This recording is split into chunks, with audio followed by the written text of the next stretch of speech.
Hello, this is Chef Anna. Welcome back to my YouTube channel. I hope you're doing well. I'm so glad to see all of you. Today, I have a very easy yet delicious recipe that I would like to share with you.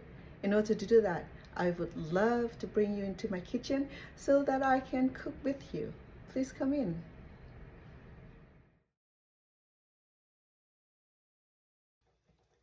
First of all, let me introduce you to this wonderful herbs that I was able to collect for this cooking today. So I have the gachai or finger root with me here, and then the famous kaffir leaves, and that's how it looks like, and you can get it fresh or dried.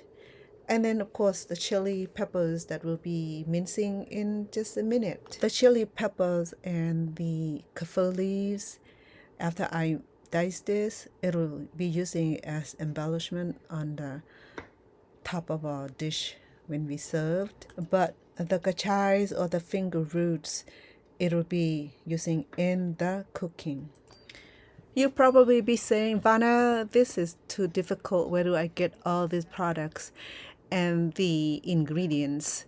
So my suggestion is that you looking for from the Chinese, the Vietnamese, and the Cambodian supermarket. Normally, the little convenience store doesn't all the way carry this type of product. So therefore, I always be purchasing extra to freeze it in the freezers, and I will have it when I need it. Great. Now that I'm done with all these ingredients, let me take you to our next ingredients, which is the catfish. Let me tell you, this is not a regular American channel catfish, hammerhead catfish, or the striped catfish. All right, let me tell you what they are. And you have to promise me that you are not going to be grossing out on this one. No, please don't.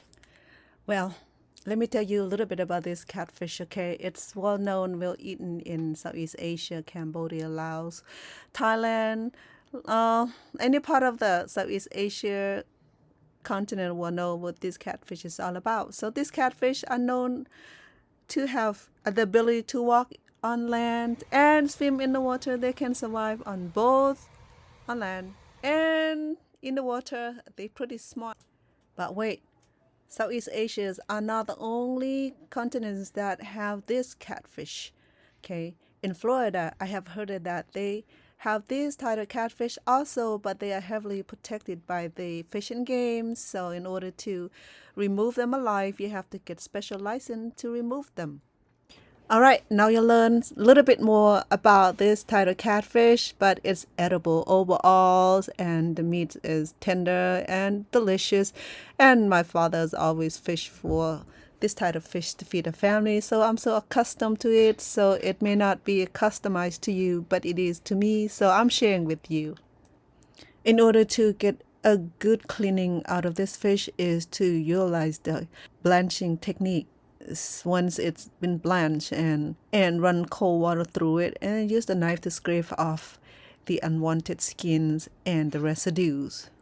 As for me, I love to minimize all those bodily bones and the viscera because it helps the fish taste better. It doesn't taste so fishy. It doesn't taste so oceanary. You know, it's fish. It's had this smell that I don't particularly enjoy, so I minimize any of these questionable parts of the fish.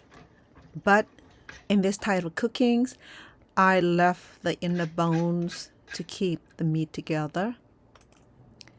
Even as an experienced cook as myself, sometimes I have a harder time cooking fish and keep them intact with pieces in perfect conditions. So I have tendency to break them up, and sometimes when you break it up too small, it look like mashed fish. Now the fish are being done, and it's clean in and out, and the skin look pretty nice and clean. So let's go chop it up in smaller pieces. I love the inner bones and the skin intact for this reason, to help keep the meat moisture and to keep the meat from falling apart when we stir and cooking it. And I have tendency to do that, and even though I have done this many times, but sometimes the heat really break down the fiber of the fish, and it's hard to keep them together if you keep stirring it long enough and hard enough. Well, I typically will do a few washing because it's just a sensible thing to do. Not that I'm spreading any germs. Well, anyway, it's going to be washed really well, so I'm not concerning about that. Now that you see this beautiful piece of catfish is being cut into smaller pieces, preparation for the next step. As you know that I have listed the ingredients in the back of this video, so you're welcome to view them before you start cooking, so therefore you will have everything you need. Here are the ingredients that I have prepared and ready for our next step. First, I have this 13.5 ounces of coconut milk. What we'll need to do with this coconut milk is that we are not going to be using all at once. We're going to put aside about 2 to 3 tablespoons of the condensed part of the coconut milk. We will put it aside. We will use that for our embellishment to go on the top of the dish when serving. At this time, I have the pan on medium-high heat with just about a cup or two of cooking oil to start. And then once it's processed, I pour about quarter cup of coconut juice to start simmering it. The things about coconut milk is that you can observe by when you pour it into hot pan and you're sitting it for about 10-15 minutes, and then it started to turn into oil. But if it doesn't, then the coconut milk is not a real coconut milk. It's probably mixing too much with other ingredients. Once you start seeing or smell the taste of coconut milk, and then just pour the rest of the ingredients in there. We'll start with the yellow and the red curries, and I use about 3 tablespoons of each yellow and the red curries in this particular cooking. Making curry paste is not easy. I do one of the green paste in the other videos, and you can check into that. But in this particular time, I do use processed already made yellow and the red curry paste. And just put it into the pan and stirring it, and add about another quarter cup of coconut milk to keep it moisture from burning also.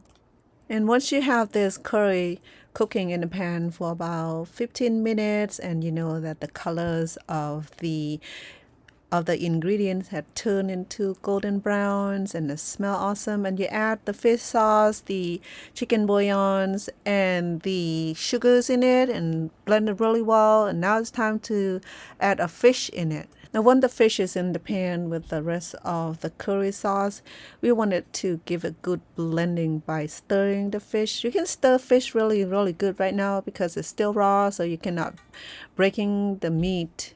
So once the meat is all blending in our herbs and spices, we need to give it a good stirring for a couple minutes to make sure that our fish is bathed and soaked in our spices really, really well. Once the fish start cooking, we won't be able to give a good stir, so therefore we just do it right now to make sure that everything is going to cook really well. From now, we will leave this fish cooking in this medium low heat for about 10 minutes undisturbed. While waiting for this fish to settle, let me share a little bit about how this recipe came about in my family. Most of you don't know that I am a Thai descent, though I was born in Battambang, Cambodia in 1963. But my family are heavily influenced by the Thai culture, Thai culinaries, and Thai cooking, living, and everything is still intact with the cultural practices. Not only that, I was born into the richness of family, multiple cultures and language speaking practices, food, and other means of life is also introduced to me. So I start early with both sides of my paternal and maternal grandparents living in the same village. So I had the opportunities of watching them, growing up with them, sharing their cooking style and cooking technique and their cuisines passing down from their grandparents who are of Chinese immigrants. So therefore, our cooking has been introduced very well from beginning of times, and I was born knowing where I'm at. So I always been exposure to many types of cooking cuisine was using in our family. I'm sorry to cut you short about the story of my family, but anyway, let's go back to our cooking right now. What I did was that I added in the finger roots and some more of the coconut milk to keep it moisture, to keep it from burning. And I use a smaller spoon to stir gently on the fish to turn it back and forth a few times to keep it cooking, to keep it blending in with the finger roots and all the ingredients and the herbs. You know, this cooking here, it's such a pleasure for me because it brings back so many memories of my dad. Because my dad, he's a fisher, he's a farmer, so he always go out fishing for catfish and other type of fish to feed his family. So when I cook this dish here, it reminds me of my dad, and it's emotional for me, you know, because dad was the sole provider for the family. Though dad has been long gone, but his memory is still vivid with me. Well, the next thing I do is that to make this dish a pretty tasty and a pretty looking at. So I started with this Chinese broccoli. I cleaned them up, and then I separated the stem of the leaves, and then I would dice thin long strip of the stem of the Chinese broccoli. What I have done first was to have a small saucepan with boiling water so that I can blanch these Chinese broccoli. Notice that I only blanch these vegetables for about a minute or so. I do not want to cook these vegetables. I just want to blanch it. I still want the crispy textures of the stem and the leaves of this broccoli. So therefore, I only just quickly blanch it into the hot water, drain it, and wash it with cold water. As you can see here that the textures and the color of vegetables are very nice and green, and that's what I want, nice and green and still crispy. And with this oval or round dish or square dish, what have you, you want it to arrange and embellish this green Chinese broccoli and make it look really nice in presentations, and all about good food, good looking food, and beautiful presentations is very, very inviting. Well, as for me as a chef and as a cook, I take pride in my cooking. I wanted my cooking to look its best, to taste its best, and that it will serve and that will make whoever eat it enjoy it and be able to taste it and liking it, and to be able to see the beautiful decoration, the beautiful arrangement, the food beautifully cook and prepared. So it's always a great pleasure for me to do so because cooking really is a part of our life. We go to work and we do perform the best we could at work. When we come home, we serve our family the best we know how to serve, to care, and to take care of them and to feed them is another joy. So I take joys in doing my cooking. I take joys in taking care of my family. I take joys when I'm working to serve others in the community. So it's a joy and do everything. It reflects on how you doing it. As you know that this come to conclusions of my curry catfish today. It turned out really, really good. I have all of my chili peppers and my kaffir leaves and my extra coconut milk and pour on the top of it and make it look really, really nice. Not only look nice, it's such a delicious dish also. And it best served with the side dishes of brown or white rice or couscous or any type of bread that you prefer. You are welcome to enjoy them.